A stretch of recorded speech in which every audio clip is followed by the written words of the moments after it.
여러분 시청자 여러분 안녕하십니까. 차 한잔의 도론 노담 시간입니다. 자, 앞에 멋진 빌딩들이 줄을 서 있습니다. 여기 더베이 101 옆에 있는 주차장입니다. 공영 주차장. 예, 차가 없습니다. 해운대에서 이쪽으로 넘어올 때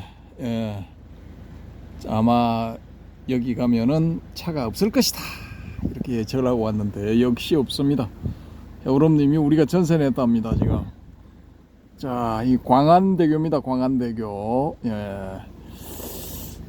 배 빌딩군이고, 이제 좀 어두워지면은 야경이 좋을 텐데 조금 더 기다려야 될 것 같습니다. 이 주차장의 모습하고 그 뒤에 배경으로 있는 빌딩들, 차 한 대 보이네. 한 대. 한 대인가? 저 멀리 또 한 대 있나? 아무튼 그렇습니다. 오늘 더베이 101도 사람들이 별로 없는 것 같습니다.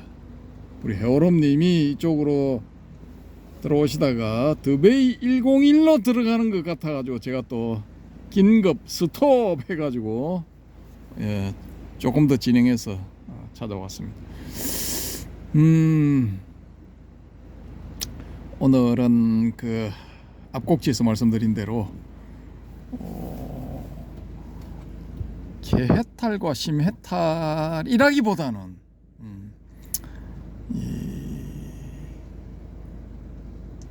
개해탈과 체험해탈이라고 해야 됩니까?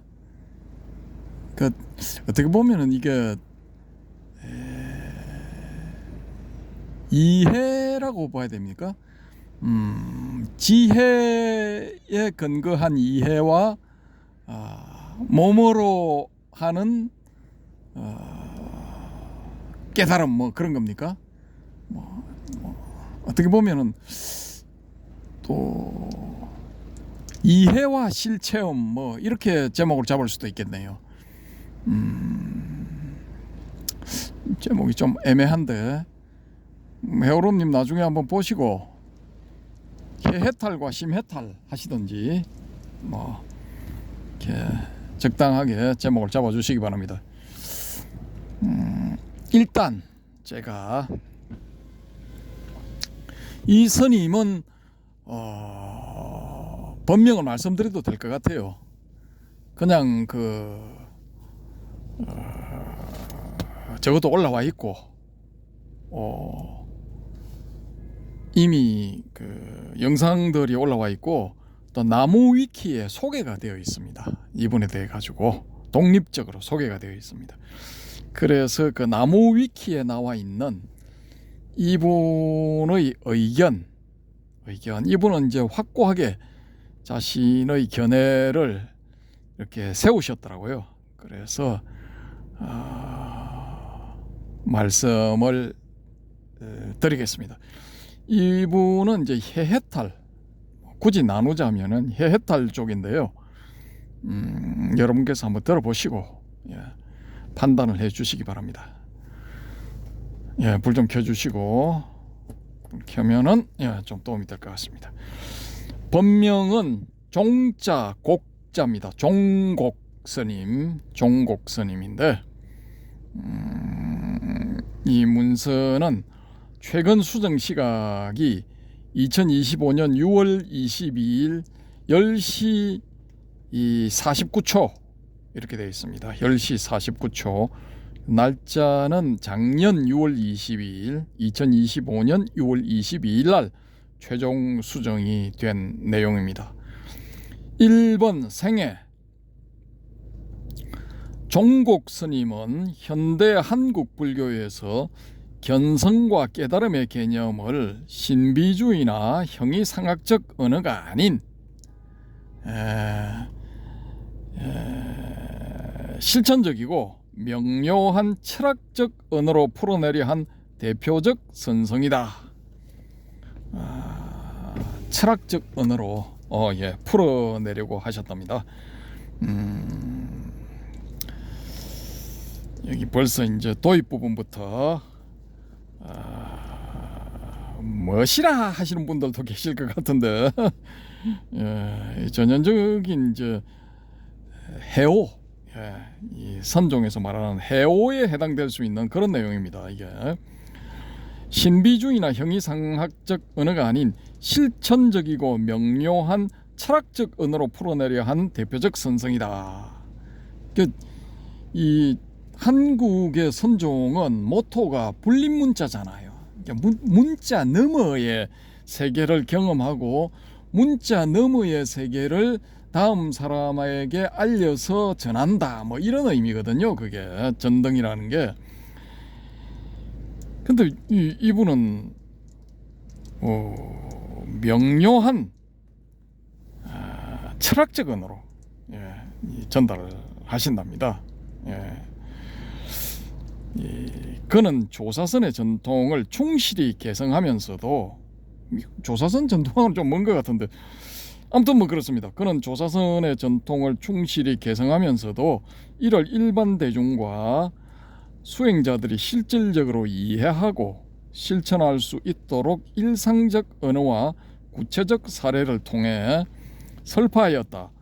종곡 스님의 핵심 가르침은 깨달음은 선정이나 삼매의 체험을 통해 얻어지는 것이 아니라 철저한 이치에 대한 통찰과 그에 대한 확신으로 가능하다는 데 있다. 그럼 이치에 대한 통찰과 그에 대한 확신, 이 대표적인 게 이 사념처 중에 법념처죠. 이 가르침은 한국 불교계에 만연한 선정 중심주의와 신비주의적 수행관을 비판하며 수행의 본질은 자아 집착의 해체와 관념의 전환에 있다는 점을 강조한다. 이거 이제 초기 불교에 나오는 무아 상경에서 말하는 무아, 뭐 그것과 일맥상통한다고도 볼 수 있겠습니다. 어디까지 하죠? 뇌피셜. 그는 특히 육조 해능대사의 본래 마음이 없으니 무엇에 티끌이 붙으랴는 말을 바탕으로 자아란 본디 고정된 실체가 없는 허상이며 깨달음이란 바로 그 허상을 꿰뚫어 보는 명확한 자각이라고 설명한다.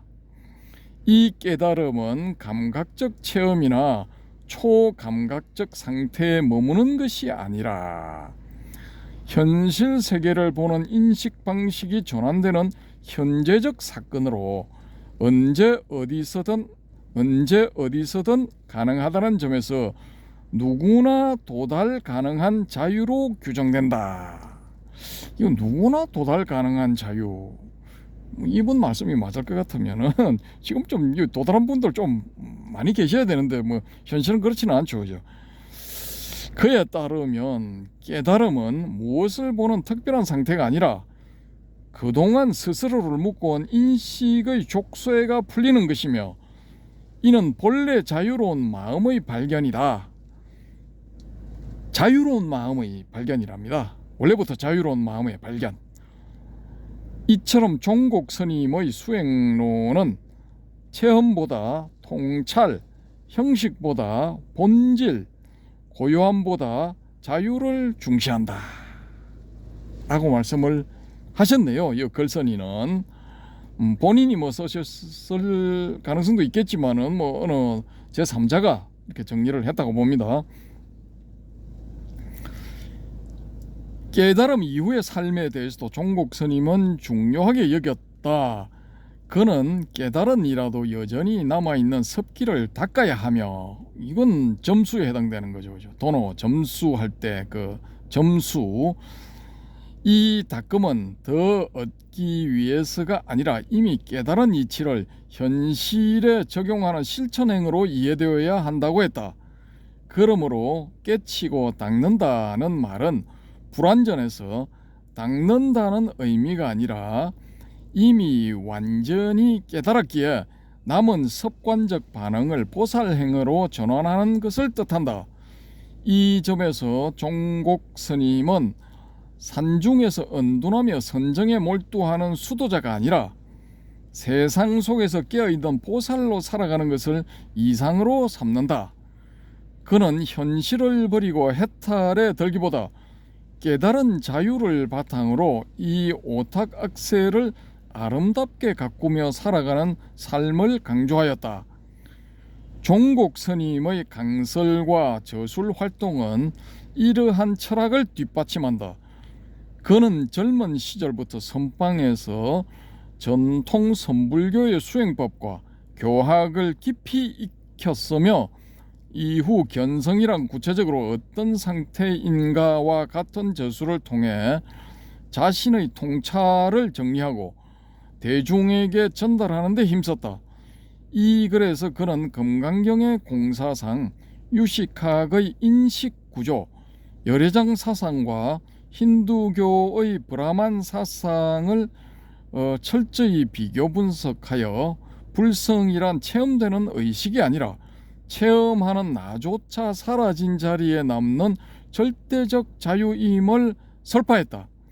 그는 브라만의 신인합일 사상을 비판하며 진정한 불성은 주시하는 나조차 사라진 자리임을 강조했다. 그러므로 불교의 불성은 체험 가능한 우주의식과 다르며 철저히 관념을 놓아버림으로써 얻는 자유라고 주장했다. 지금 뭐 곳곳에 이거 뭐 제가 보기에는 허점이 보입니다. 허점이 보이는데 일단 그냥 넘어가도록 하겠습니다. 이게 딱 이제 금강경까지의 수준인데 뭐 제가 보기에는 그렇습니다. 경력적으로 종곡 스님은 사찰의 제도권 성직을 따르기보다는 독자적으로 법문과 수행 지도를 이어간 실천 중심의 이론가이자 선지식이다. 그는 육조해능의 가르침을 현대적 언어로 해석하고 유식학이나 대성불교 이론을 체험적 언어와 연결시켜 불자들이 명확한 관점을 세울 수 있도록 도왔다. 자, 특히 한국 불교가 빠지기 쉬운 신비적 삼매 숭배를 경계하고 이치를 꿰뚫는 지혜야말로 진정한 해탈의 길임을 강조함으로써 요건 뭐 해해탈이죠. 전형적인 해해탈. 그 선가에서 뭐 성철 스님까지만 해도 이거 전형적인 해오죠. 정오가 아니고 해오. 이분은 제가 보기에는 정오 자체를 부정하는 것 같아요. 아무튼 뭐 저의 생각은 그렇습니다. 이치를 꿰뚫는 지혜야말로 진정한 해탈의 길임을 강조함으로써 수행자들에게 큰 반성과 전환의 계기를 제공하였다. 이렇게 말씀하시는데 제 경험상으로는 제가 1986년인가 그때 86년 봄에 이미 그 불교 전체의 교상 판석을 완성을 했거든요. 그걸 이제 후배 2명 각각 다른 학년에 있는 후배 2명에게 뭐 나름대로 뭐 좀 똑똑하다는 후배 2명에게 테스트를 해봤거든요. 자, 내가 설명을 할 테니까 여기서 니들이 바늘 끝이라도 꼽을 수 있는 데가 있다면은 지적을 해봐라 라고 해서 설명을 쭉 하니까 2명 다 없다 라고 대답이 나왔습니다. 근데 그럼에도 불구하고 가슴이 답답한 거야. 가슴이 답답해. 교상판석은 완벽하게 제 나름대로 제가 봤을 때도 이 이상 교상판석은 나올 수가 없어. 불교 전체를 다 통틀어가지고 대소성 다 통틀어가지고 완벽한 교상판석을 세웠는데 가슴이 답답한 거야. 예, 깝깝해. 안 되는 거야. 근데 이게 2008년도에 나름대로 제 나름대로 실체험이라 할 수 있는 그 체험을 하고 난 다음에 완전히 풀려버렸어요. 그 답답함이 싹 사라져 버렸다니까. 그 뒤에 또 2007년 한 3년 있다가 2007년에 우리 자한님이 이 체험하신 것 같은 비슷한 체험을 한 1초 내지 2초 그 체험을 딱 했기 때문에 그나마 했기 때문에 제가 자한님이 경험하신 게 어떤 체험이다라는 거를 어떤 종류의 체험이다라는 거를 감을 잡을 수가 있었거든요. 그리고 그 다음에 2008년도에 어떤 경험을 했느냐 하면은 웹서핑을 한다고 모니터를 보고 책상에 앉아 있는데 저는 이제 뭐 그런 이 자리에 앉을 때 양반 자세로 앉거든요. 다리를 양반 다리로 하고 앉아가지고 한 손으로 턱을 개고 이렇게 이제 모니터를 바라보고 있는데 어느 순간에 갑자기 가슴이 시원해지는 거야. 가슴뼈 그 부분이 시원해지면서 위에서 뭔가 아래로 쫙 쓸려 내려가는 느낌이 딱 났거든요. 그때 제가 뭘 알아차렸냐 하면 마음이란 게 녹고 있구나. 이게 사라져 버리고 있구나. 그래서 제가 지금 제3, 제4 강조하는 게 뭐냐면 그게 다 이게 의식의 그림자요. 이 정서의 장난이라는 겁니다. 뭐 이렇게 이제 저 나름대로 저의 뇌피셜로 주장을 하고 있는 겁니다. 그 실체험에서 이제 3번에 걸친 뭐 짧고 긴 혹은 뭐 강력하고 혹은 약한 뭐 그런 체험에서 나온 거거든요. 근데 이 종곡 스님의 말씀에 올 것 같으면은 그런 체험은 다 신비주의 속에서 일어난 착각이다라는 거죠. 근데 여기 말씀을 보면은 이 7월 꿰뚫는 지혜, 요거 제가 저 86년도 책에 세울 때 다 이거 다 했거든요. 이미 그때 다 끝냈습니다. 다 끝냈어.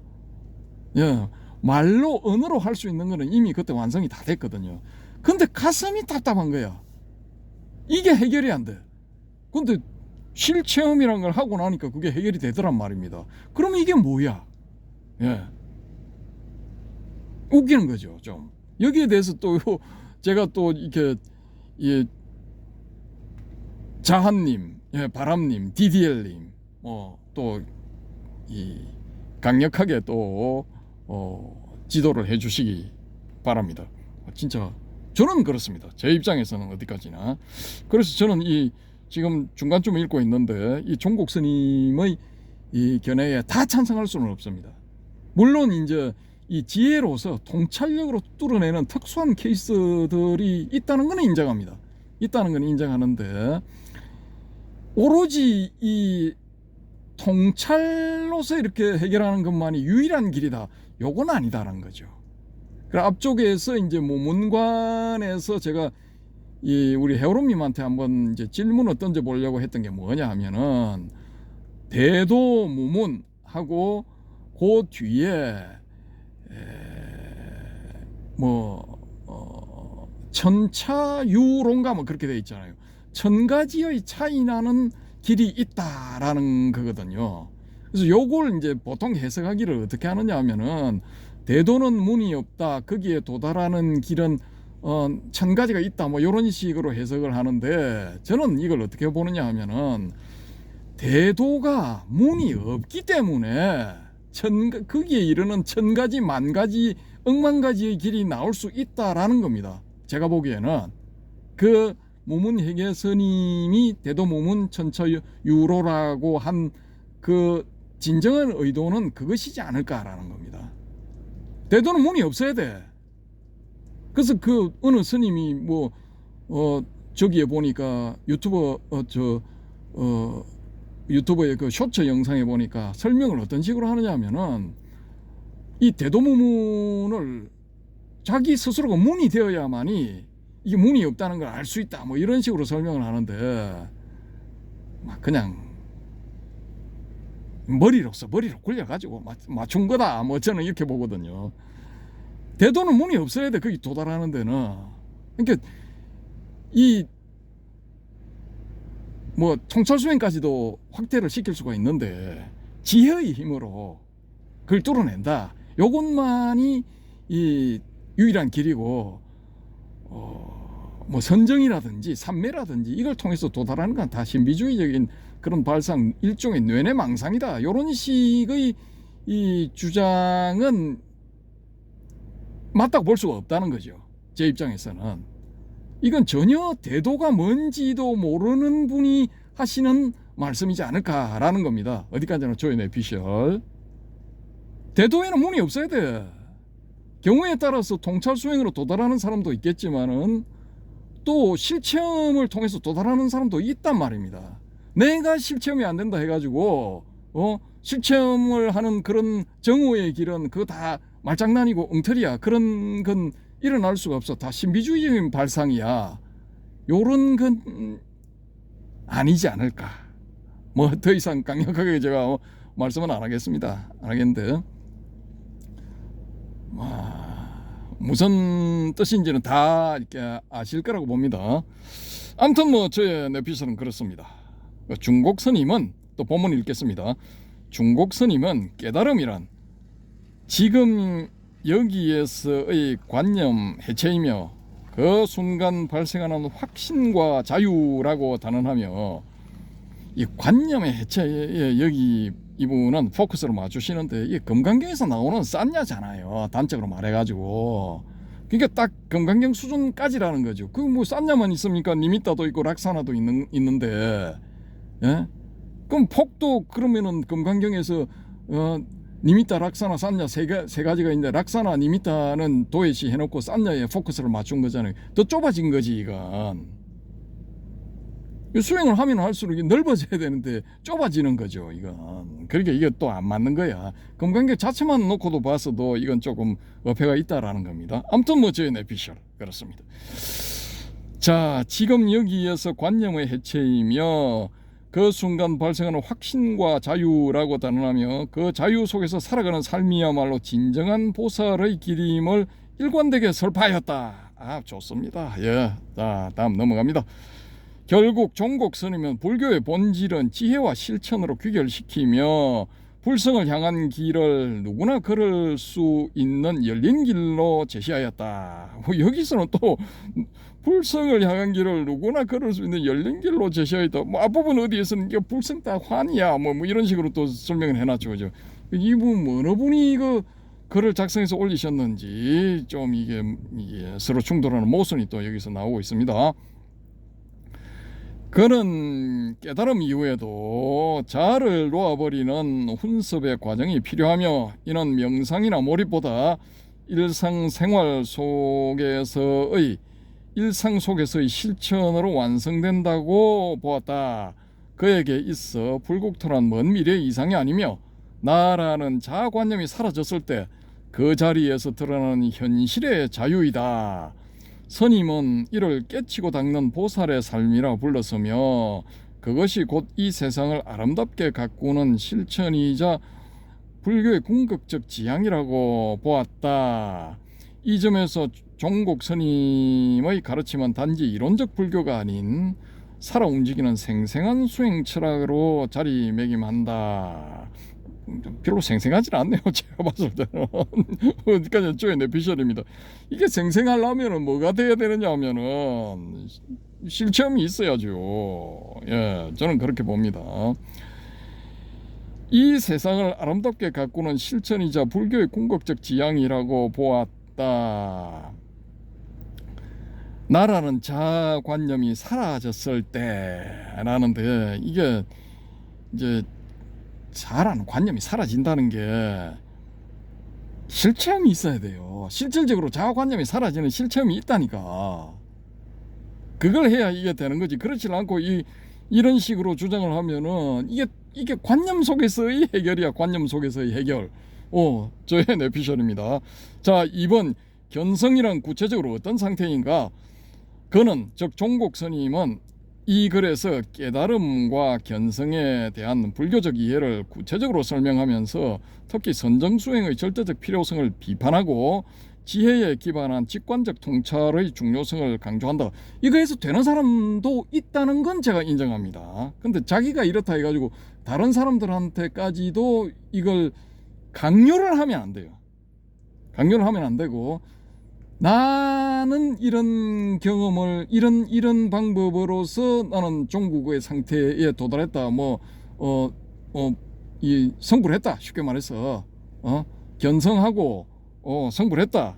예, 요렇게 이제 제시를 하는 거지. 요런 방법도 있다라고 해야 되는 거지.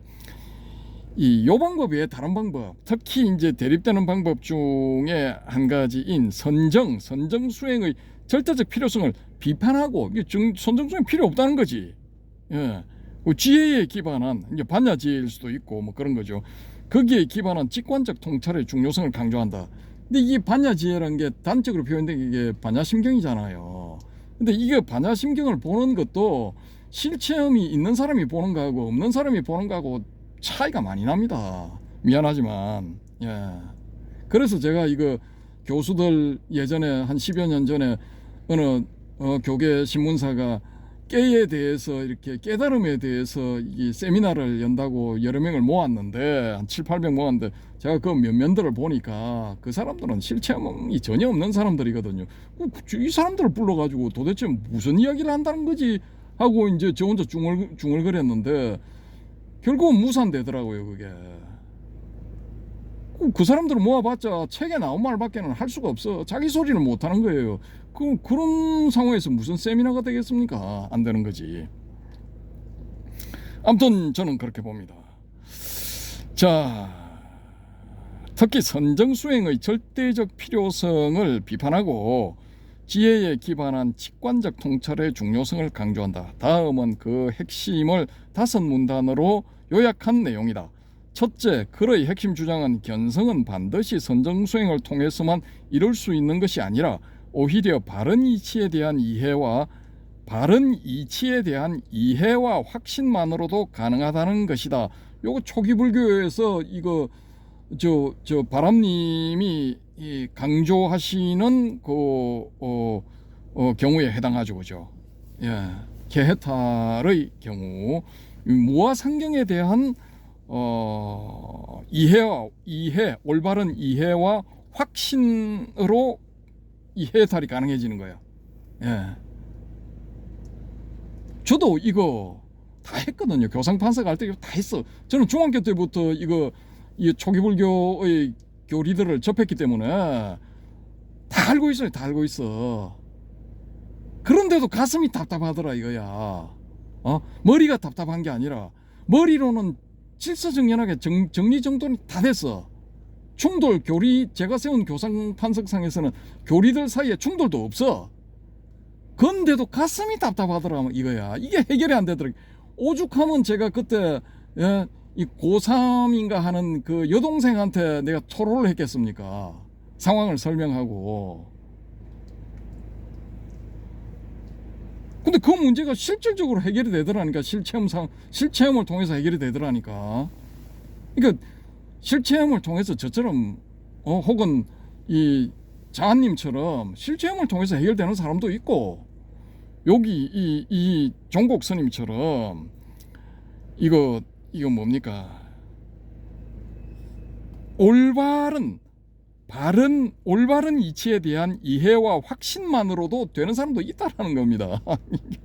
저는 양자를 다 열어놓자라는 거예요. 한쪽만 이게 맞다라고 하지는 말자라는 거죠. 근데 지금의 전통적인 이 선종 종단인 대한민국의 모 종단은 그 성철 스님 때부터 뭐 선정주의였죠. 오로지 선정, 화두산, 뭐 유일하다, 뭐 돈수 외에는 다 끄자, 꿇어, 뭐 그런 거였잖아요. 거기에 대한 뭐 반발, 뭐 이런 거라는 건 뭐 좀 의의는 있어 보입니다. 그런 거 없이도 선정 없이도 되는 분들도 있어요. 삼매를 자기가 이 불문에 들어와 가지고 동진 출가해 가지고 선정 익히고 삼매 닦고 뭐 이렇게 안 해도 되는 분들도 있어. 예, 이런 분들이 이게 불교권에만 있는 게 아니고 유럽이나 미국 같은데 가끔씩 나옵니다. 찾아보시면 있어요. 예. 자, 종곡 스님은 또 뭐라고 말씀을 하시냐면은, 선정 중심 수행은 현실로부터의 도피와 신비주의에 빠질 위험이 크며 오히려 깨달음의 본질을 가리는 장애물이 될 수 있다는 비판이 담겨 있다. 뭐 이럴 수도 있습니다. 이럴 수도 있는데, 그럼에도 불구하고 지름길은 선정이라고 봅니다. 저는 그렇게 봅니다. 따라서 불교 수행의 초점은 삼매나 몰입이 아니라 현실을 꿰뚫는 지혜에 맞춰져야 하며,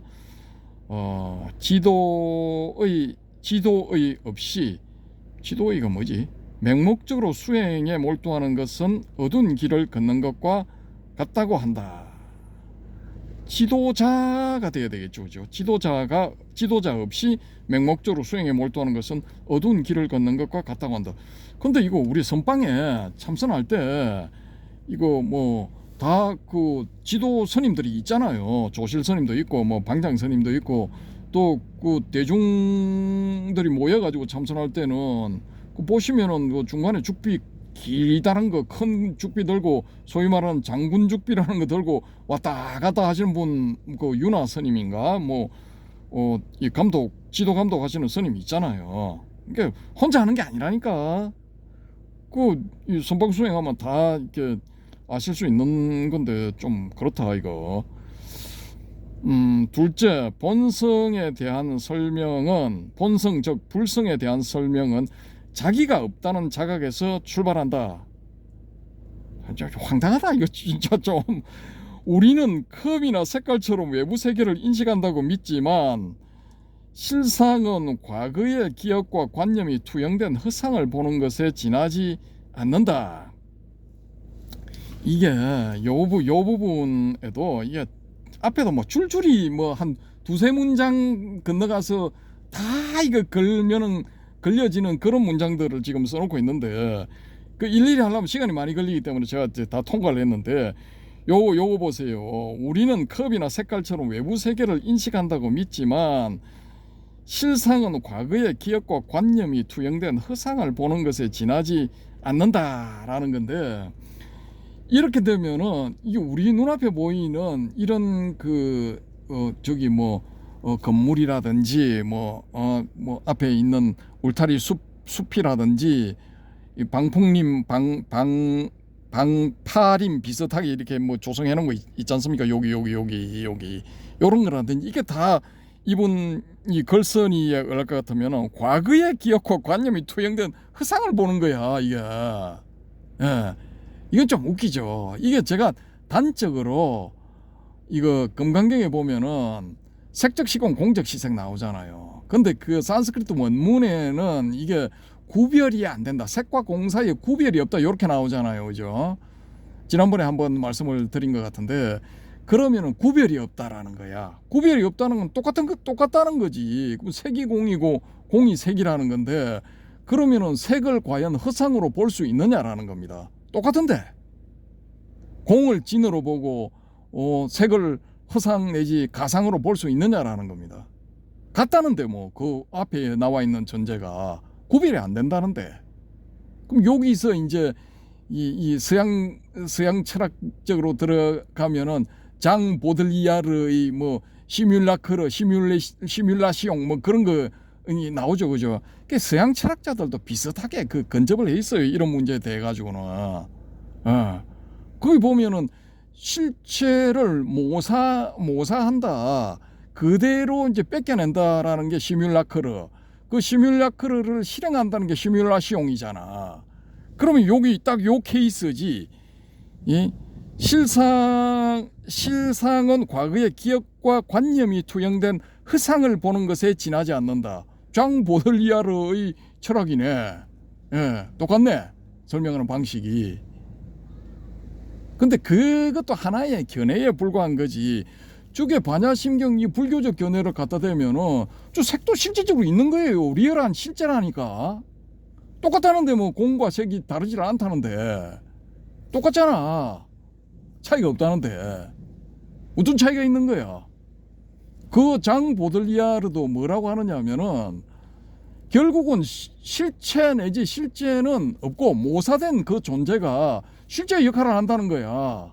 사람들은 그 모사된 거를 실제처럼 여기고 생활해 간다는 거지. 뭐 허상의 철학이죠, 말하자면은. 응? 이게 그냥 뭐 좀 한 귀퉁이를 딱 잡고 그걸 전체인 양 이렇게 설명을 해 나가는 거예요. 일단 저는 그렇게 느껴집니다. 어쨌든 더 읽어보도록 하겠습니다. 이처럼 인간은 대상의 있는 그대로를 보지 못하고 마음속의 저장된 비교 틀에 따라 현실을 덧칠한다. 그냥 보이는 게 저게 있는 그대로입니다. 이 반야심경의 이 산스크리트 원문에 의하면은 그렇답니다. 제가 말씀드린 게 아니고. 자, 여기서 우리 이 디딜님, 잔님, 바람님 이 고견을 주시기 바랍니다. 그 결과 우리는 마음의 허상을 실제로 착각하며 살아가며 이러한 인식의 굴레에서 벗어나는 것이 곧 견성의 출발점이다. 예, 그럼 이렇게 되면은 어떤 현상이 일어나냐면은 이게 깨달음의 하향 평준화가 일어나는 거야. 예. 한참 낮아지는 거지. 뭐 개도소도 나 인식의 굴레를 벗어났다 하면은 이제 깨자되고 선사되고 이제 다 되는 거야. 커트라인이 엄청 낮아지는 거지. 이래 되면은 이게 질적으로 있죠. 확실히 이제 다운그레이드가 돼버리는 거야. 이런 식으로 이제 쭉 나가면은 어떻게 되느냐면은 불교나 뭐 서양 철학이나 별 차이 없어요. 가재나 개나 뭐 고동이나 뭐 소라나 뭐 니나 내나 뭐 비슷한 거지 뭐. 자, 셋째, 깨달음이란 특정한 신비 체험이나 삼매경의 몰입이 아니라 자아라는 고정관념이 사라지고 현실에 대한 시각이 송두리째 전환되는 사건이다. 그래서는 죽음강의 촛불 비유를 들어 불안함과 안심조차 외부 세계의 변화가 아니라 마음의 해석일 뿐임을 강조한다. 깨달음은 그 해석의 전환이며 이 전환이 이루어지는 순간 나라는 주시자와 주체가 사라진다. 와, 씨발 진짜 이 설명을 진짜 너무나 서양 철학적으로 해놨네. 욕 나온다 정말. 불교 설명을 하면서 그죠? 이 불교가 이 설명이 중심이 돼야 되는데 불교적 설명이 나와야 되는데 좀 거시기하다 이거. 근데 주검강 스님이 덕산 스님이잖아. 덕산 선사가 이거 금강경 청룡수에서 이런 설명을 했나? 이 부분은 제가 잘 모르겠습니다만 아시는 분 댓글로 설명을 해주시면 감사하겠습니다. 아무튼 뭐 이 부분을 다시 한번 읽어보겠습니다. 잘 안 와닿아서 그렇습니다. 그래서는 주검강의 촛불 비유를 들어 불안함과 안심조차 외부 세계의 변화가 아니라 마음의 해석일 뿐임을 강조한다. 깨달음은 그 해석의 전환이며 이 전환이 이루어지는 순간 나라는 주시자와 주체자가 사라진다.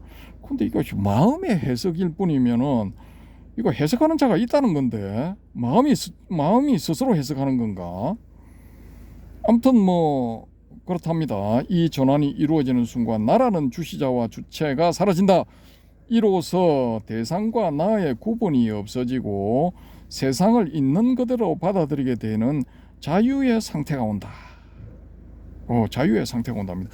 저 같은 경우는 뭐 이게 실체험적으로 그냥 가슴이 쫙 이게 뭔가 녹고 있어. 쫙 녹아버리더라고. 그게 시원해지는 거야. 예. 이건 뭐지?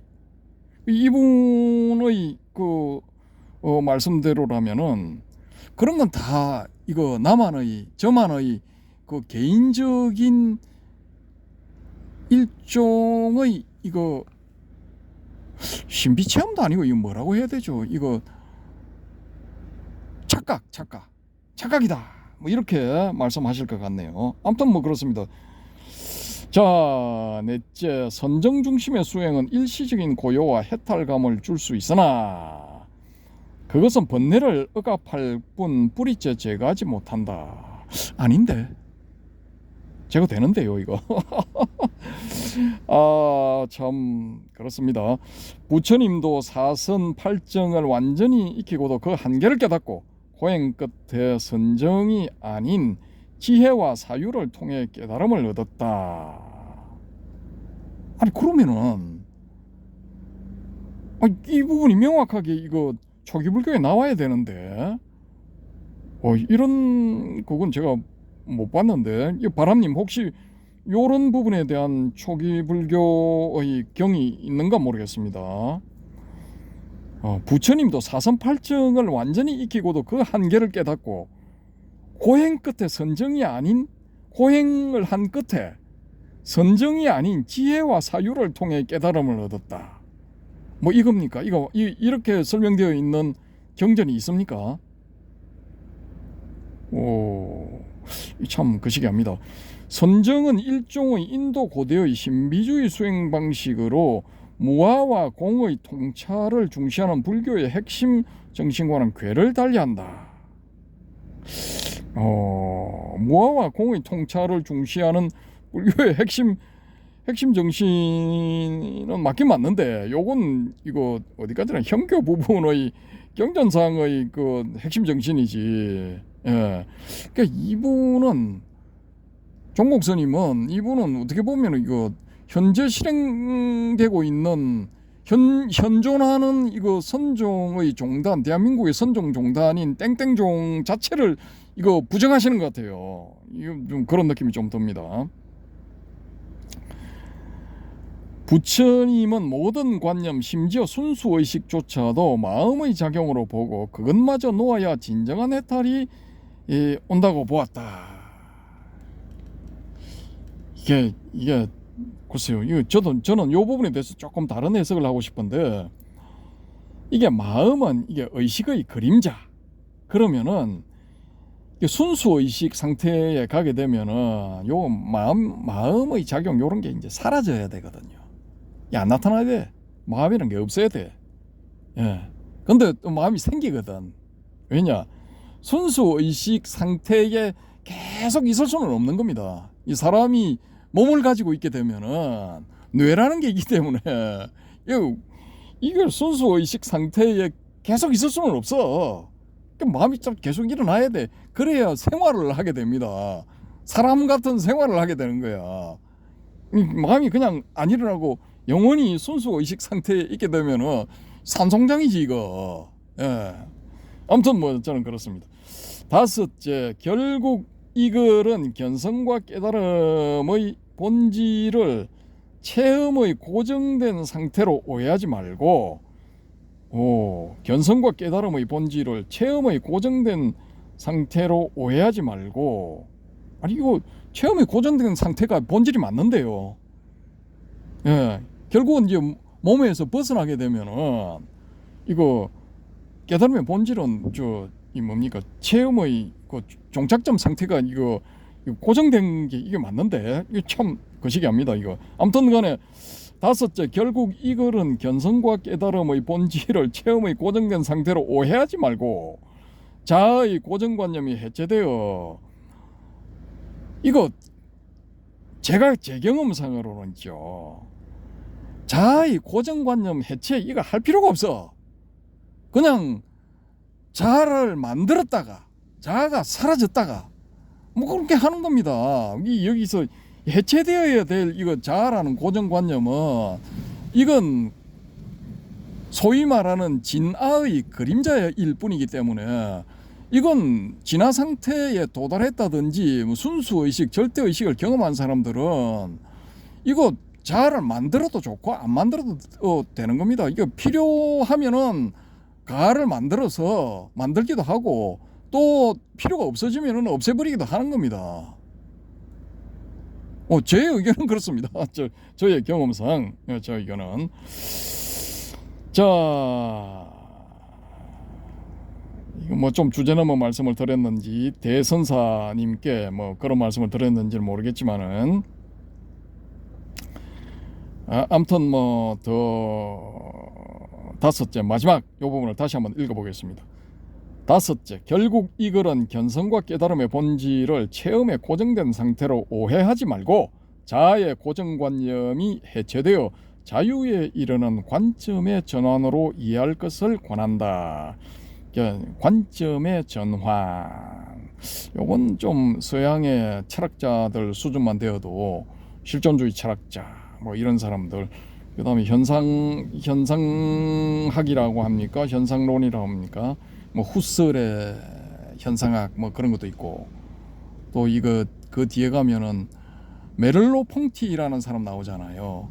그 사람이 이름이 전체가 메를로 퐁티가 아니고, 메를로 퐁티는 성이거든요. 성이고 그 앞에 또 뭐 모리스 장자크 메를로 퐁티인가 아마 풀네임이 그럴 겁니다. 근데 그 양반은 몸철학이야. 몸철학자. 예. 신체의 현상, 몸 현상학. 후설, 하이데거 뭐 이런 사람들은 정신 현상학 학자 뭐 이렇게 분류가 되는데, 이 메를로 퐁티는 몸에 포커스를 맞췄거든요. 몸으로 경험하는 거야말로 이게 우리가 진실로 볼 수 있다 뭐 이런 겁니다. 그러니까 지각, 몸이 경험하는 지각, 이거야말로 우리가 인정할 수 있는 것이지 않느냐라는 거죠. 머릿속에서 일어나는 건 다 망상일 수도 있다라는 거죠. 아무튼 그런 사람도 있다라는 겁니다. 뭐 그런 사람들 입장에서 봤을 때는 이거 뭐 좀 그렇죠. 그 사람들도 이제 메를로 퐁티 선사 뭐 이렇게 될 수 있는 거죠. 후설 선사, 뭐 하이데거 선사, 뭐 샤르트르 선사, 뭐 다 선사야. 뭐 실존주의자들 다 선사야, 뭐. 아무튼 자아의 고정관념이 해체되어 자유에 이르는 관점의 전환으로 이해할 것을 권한다. 깨달음 이후에도 일상적 삶은 계속되며 분노나 슬픔도 일어난다. 이거 맞습니다. 예. 그러나 더 이상 자아가 그것에 묶이지 않으므로 자유로운 것이다. 예, 이것도 동의합니다. 예, 맞습니다. 좋은 말씀. 이 문장만 놓고 보면은 뭐 자아를 인정을 하는 거네요, 그죠? 일단 자아가 이제 전제가 돼야 묶이지 않고 자유로움 이런 것도 이제 가능하니까. 불성은 체험의 대상이 아니라 관념으로부터 완전히 해방된 자리다. 역시 이거 체험의 대상이 아니랍니다, 불성이. 그러면은 이거 실체험주의자들은 다 뭐야 이거? 또라이들인 거지 결론적으로. 저도 또라이, 우리 이 자님도 또라이, 두 또라이가 똑같은 거야. 아무튼 불성은 체험의 대상이 아니라 관념으로부터 해방된 자리다. 따라서 깨치고 닦는 것이란 깨달음 이후에도 남은 습기를 실천을 통해 말끔히 털어내며 현실을 보살행으로 아름답게 가꾸는 삶을 의미한다. 참, 이거 뭐 100% 동의하는 건 아니지만은 현실을 보살행으로 아름답게 가꾸는 삶, 요거 진짜 좀 많이 좀 나타났으면 좋겠어요. 여기 실천하시는 그 스님들, 예, 뭐 일단은 뭐 출가 쪽에서 솔선수범을 하셔야죠. 제가 또 따라가죠, 그죠? 예, 뭐 저는 일단 얍삽하지만은 뭐 그렇게 봅니다. 아무튼 이거 한 3년 전 이 글이 올라온 게 2025년 6월 22일 날 마지막 수정이 되었는데, 제가 그 영상을 찾아보니까 그 영상은 이제 종국 스님이 법문하시는 영상은 한 3년 전에 올라온 걸로 보이더라고요. 아무튼 뭐 이런 흐름도 있다라는 거를 제가 한번 말씀드려봤습니다. 그러니까 선종에 나타난 해해탈의 흐름, 뭐 제목을 이렇게 잡아야 되나? 선종에 나타난 해해탈의 흐름 하고 물음표를 찍어야 되나? 해오름님 참고하세요. 아무튼 뭐 그렇습니다. 뭐 내용은 뭐 제목을 뭘로 달든지 내용은 뭐 좀 이렇게 살펴봐야 될 그런 내용입니다. 실체험을 종국 스님은 상당히 부인하시는 것 같아요. 그러면 뭐 선방에 열심히 뭐 다니신 것 같은데, 실체험이 뭐 없다라는 그런 결론에 도달해야 됩니까? 그 우리 그렇게 추론을 해볼 수가 있는 거죠. 앞 시간에 그 모문관 뭐 100일짜리 3년짜리 뭐 이렇게 수행하시는 스님들이 나왔는데 소득이 없어. 그러면 이 종국 스님 말씀이 맞을 수도 있어. 그렇게 해가지고 되는 게 아니라 인식의 전환이 필요한 거야. 자아관념의 해체를 통한 인식의 전환, 그리고 보살행, 이게 필요한 건지도 모릅니다. 현재 우리 대한민국 불교에서 그게 절실하게 필요한 것인지도 모르겠습니다. 뭐 저는 뭐 어디까지나 나름대로 뭐 실천을 해봤기 때문에 이것도 하나의 견해다라고 보고 실천을 해야 된다 하고 나면은 경전도 다 이거 글자 넘어가 보이고, 이 전혀 다른 어떤 그 뭔가가 보인다라는 이런 말씀을 드리면서 이만 마치도록 하겠습니다. 감사합니다.